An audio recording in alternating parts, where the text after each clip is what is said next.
Hello बच्चों, विद्या question bank की special classes में आपका स्वागत है। इन क्लासेज के अंदर हम आपके लिए कुछ ऐसे क्वेश्चन सेलेक्ट करके लाए हैं जो कि एग्ज़ाम में हर बार रिपीट होते हैं, जिनकी एग्ज़ाम में आने की टेंडेंसी जो है बहुत ज़्यादा रहती है।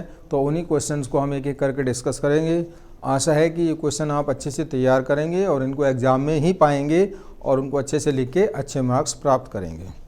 तो पहला क्वेश्चन है हमारा, निषेचन क्या है, बाह्य एवं आंतरिक निषेचन में अंतर बताइए। जैसा कि बच्चों आप लोग जानते हैं, निषेचन की क्रिया एक ऐसी क्रिया होती है जो कि भ्रूण के निर्माण में इम्पोर्टेंट होती है।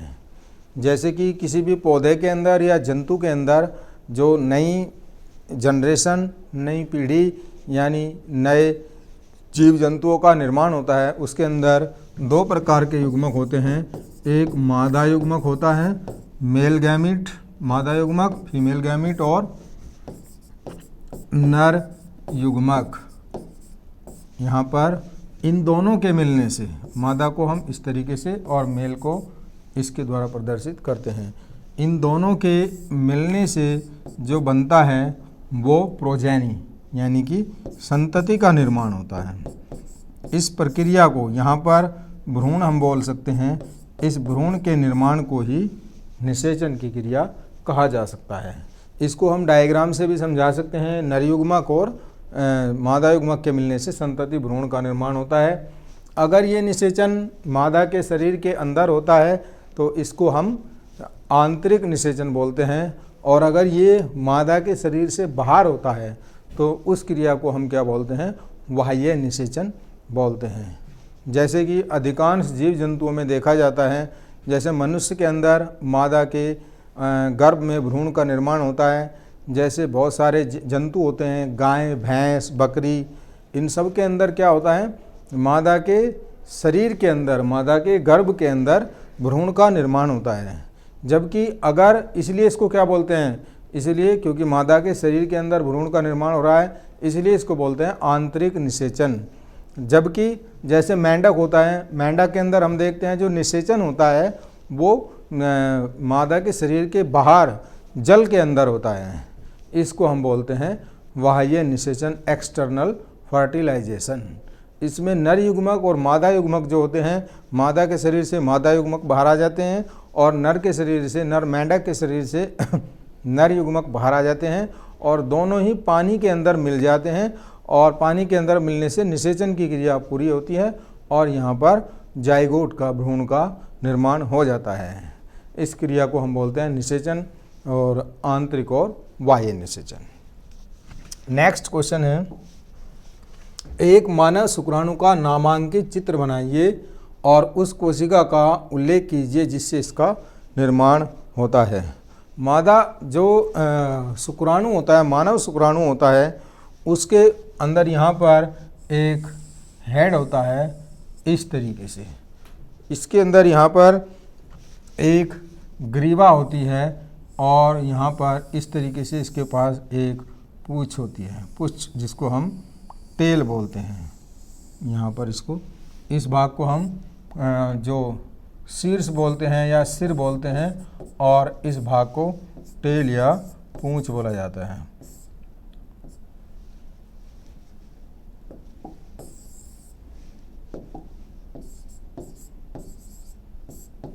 पूँछ या टेल बोला जाता है, और इस भाग को ग्रीवा बोलते हैं, गर्दन। यहाँ पर ये मानव शुक्राणु का चित्र होता है, और इसके अंदर यहाँ पर साइटोप्लाज्म भरा हुआ होता है। इस ग्रीवा के अंदर साइटोप्लाज्म या कोशिका द्रव्य भरा हुआ होता है, साइटोप्लाज्म।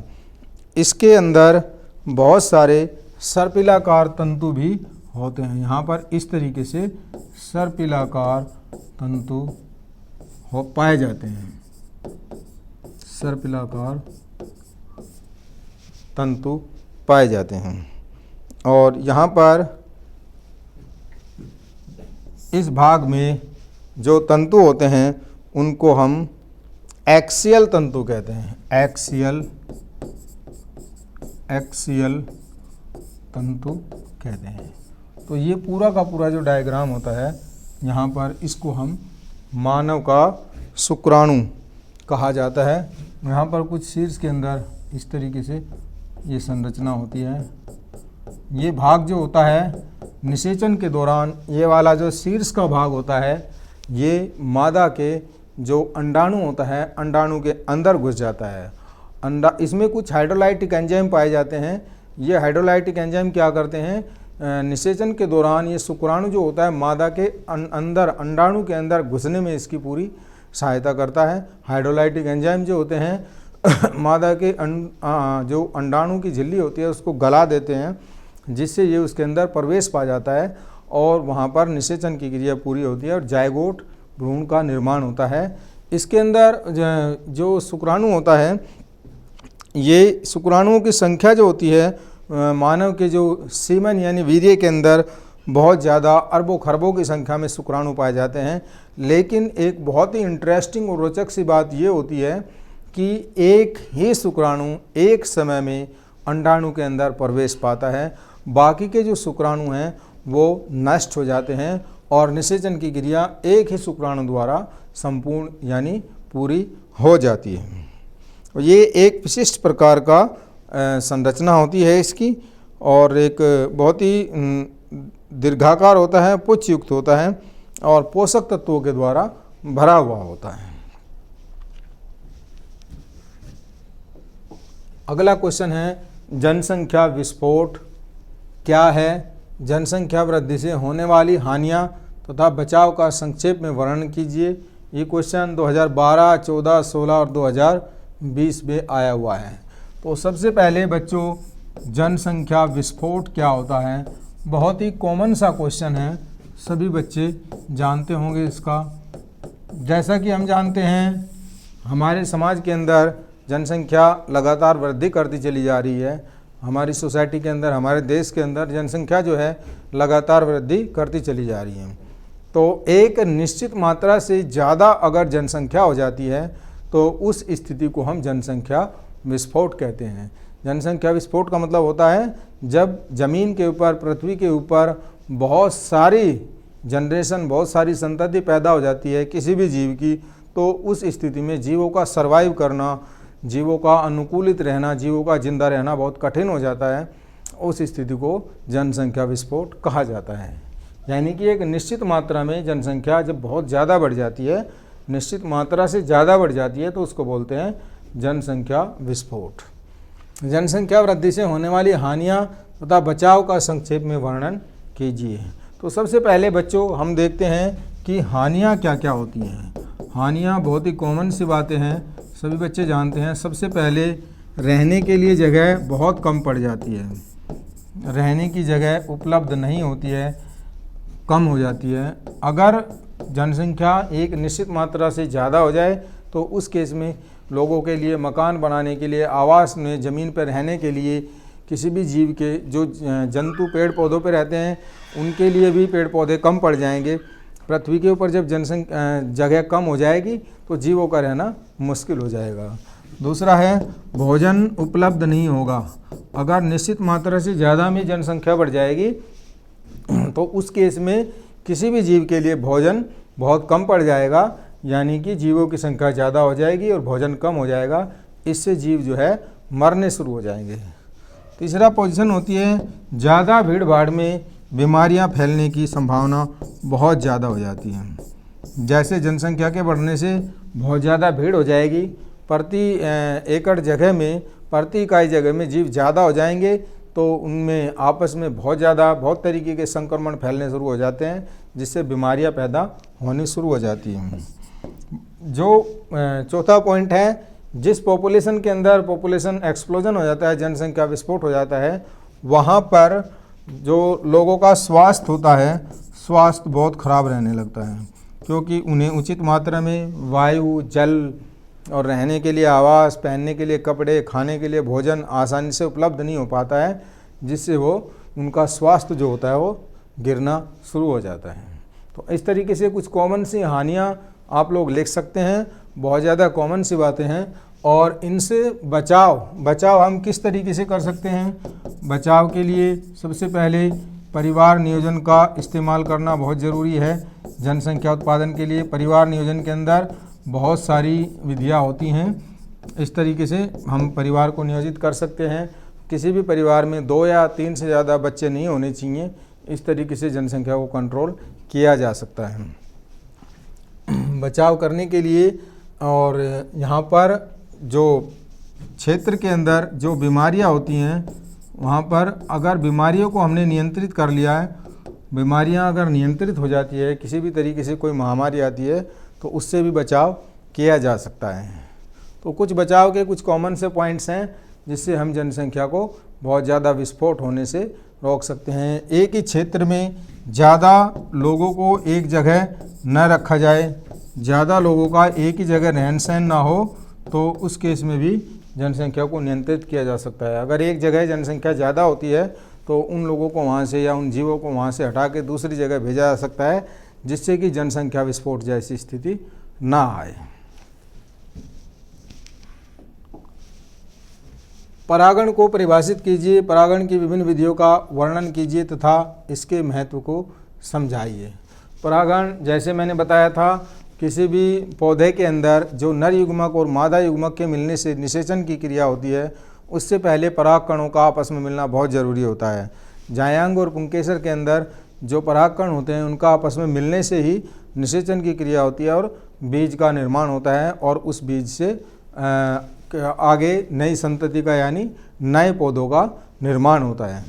तो यहाँ पर विभिन्न प्रकार की विधियाँ कौन सी होती हैं? सबसे पहले परागण तो बच्चे आप लोग जानते हैं कितने प्रकार का होता है। एक स्वपरागण होता है, एक परपरागण होता है। स्वपरागण सेल्फ पॉलिनेशन के अंदर एक ही पौधे का द्विलिंगी होता है, उसके अंदर एक ही पौधे के अंदर नर भाग और मादा भाग होते हैं और उन दोनों भागों के मिलने से निषेचन हो जाता है। जबकि परपरागण क्रॉस पॉलिनेशन के अंदर क्या होता है, अलग अलग पौधों के ऊपर अलग अलग नर और मादा भाग पाए जाते हैं और उसमें दोनों के आपस में मिलने से वो परपरागण होता है। यहाँ परपरागण की कई सारी विधियाँ होती हैं। एक कीटों द्वारा होता है। अधिकांश पौधों के अंदर हम देखते हैं कि कीट जो होते हैं, जैसे तितली होती है, भौरा होता है, मधुमक्खियाँ होती हैं, ये सब क्या करती हैं, एक पौधे के परागकण को चूस के दूसरे पौधे के ऊपर जाके बैठ जाती हैं, जहाँ पर एक पौधे के परागकण जो होते हैं दूसरे पौधे के परागकण से मिल जाते हैं और इस तरीके से पौधों का परपरागण हो जाता है। दूसरे नंबर पर कुछ पौधे जो होते हैं जलीय पौधे होते हैं, जल द्वारा भी होता है, जैसे हाइड्रिला होता है। हाइड्रिला के अंदर और आपका जो वैलिसनेरिया होता है, वैलिसनेरिया पौधों के अंदर ये पौधे जल में पाए जाते हैं। यहाँ पर किस तरीके से परागण होता है, यहाँ पर परागण जो होता है जल के द्वारा होता है। कुछ पौधों में वायु के द्वारा होता है। जब वायु तेज गति से चलती है तो परागकण जो होते हैं वो चारों तरफ वायुमंडल में फैल जाते हैं। नर और मादा पौधे के परागकण आपस में मिल जाते हैं, जिससे कि परपरागण हो जाता है।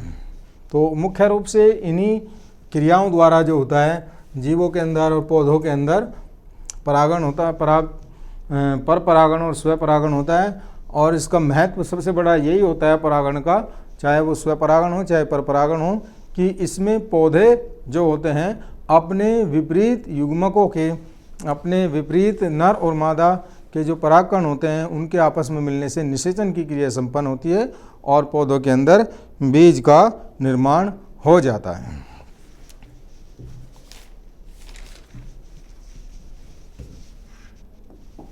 अगला क्वेश्चन है, बीजों के अंकुरण तथा उनके अंकुरण के प्रकारों को उदाहरणों सहित लिखिए।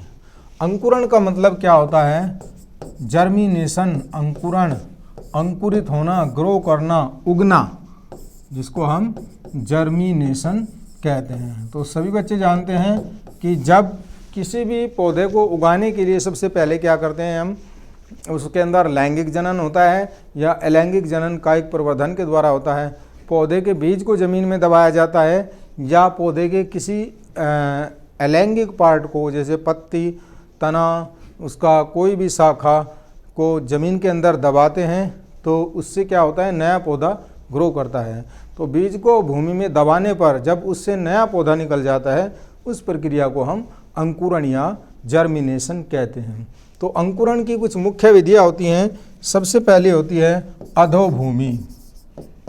अधोभूमि के अंदर क्या होता है, पौधे को, बीज को जब भूमि के अंदर दबाया जाता है तो बीज जो होता है अपने बीजावरण को तोड़ के मिट्टी से बाहर निकल जाता है और उसमें से मूलरोम का निर्माण होता है। आरोह, प्ररोह, तना, जड़, शाखाएं सब उस बीज के आवरण को टूटने से, बाहर निकलने से होती है। इसके लिए पौधों के अंदर उचित मात्रा में मिट्टी का बहुत अच्छा होना जरूरी होता है, उपजाऊ होना जरूरी होता है। उचित मात्रा में पानी, वायु और खनिज लवणों की आवश्यकता होती है। अगर किसी बीज को उचित मात्रा में पानी, वायु, खनिज लवण आदि मिल जाते हैं तो बीज जो होता है अपने बीजावरण को तोड़ के मिट्टी से बाहर निकल आता है और उससे मूलरोम का निर्माण होता है और नया पौधा धीरे धीरे ग्रो करना शुरू हो जाता है। तो पहला अंकुरण होता है अधोभूमि अंकुरण। इसके अंदर जो उदाहरण होते हैं मटर, चना और मक्का, गेहूँ, ज्वार, बाजरा, ये सब क्या होते हैं अधोभूमि। यानी इसके लिए हमें क्या करना पड़ता है, जमीन के अंदर बीज को डालना पड़ता है और उस बीज से जो होता है नए पौधे का निर्माण हो जाता है। तो ये सबसे पहला होता है अधोभूमि अंकुरण। दूसरा नंबर जो होता है वो भूम्य परीख होता है। भूम्य परीख यानी कि इस केस के अंदर जो, जैसे उदाहरण के लिए कद्दू और प्याज, इसके मुख्य रूप से दो उदाहरण होते हैं, कद्दू और प्याज। यानी कि इसके अंदर बीजावरण भाग जो होता है वो बाहर आ जाता है और बीजावरण भाग के बाहर आने से नए पौधे का निर्माण होता है। इसको हम बोलते हैं भूम्य परीख अंकुरण। तीसरा जो होता है वो हमारा होता है पितरस्थ अंकुरण। पितरस्थ अंकुरण, जिसको हम वीवी पैरी भी कहते हैं, वीवी पैरी, पितरस्थ अंकुरण। इसका मुख्य भाग जो, उदाहरण जो होते हैं वो राइजोफोरा और राइजोफोरा मुख्य रूप से इसका जो पितरस्थ अंकुरण का उदाहरण होता है। क्या होता है कि कुछ पौधे जो होते हैं दलदल के अंदर पाए जाते हैं और दलदल के अंदर मिट्टी की, पानी की और खनिज तत्वों की और वायु की अनुपस्थिति होती है।